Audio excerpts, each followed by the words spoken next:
We're standing outside the European antenna laydown area, where you can see a large number of pieces of the European antennas.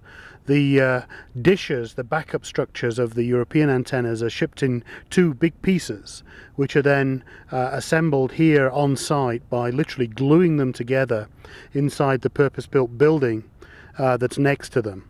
We've got several pieces of antennas here. The dishes go into the building where the temperature is controlled, and it's very clean obviously inside that building for the gluing, and then the panels are actually put on the antennas inside the building as well and adjusted using a contacting system to put the panels into an approximate shape about 60 microns or so.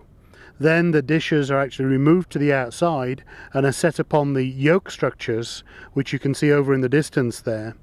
And we then have something that looks very much like an antenna. Then all of the integration of the wiring and the platforms that happens is done inside these other cubicle shaped buildings, which are actually made up from shipping containers to just provide a protection from the environment, with some doors that can close so that the engineers that are doing the assembly can actually work in a good clean environment.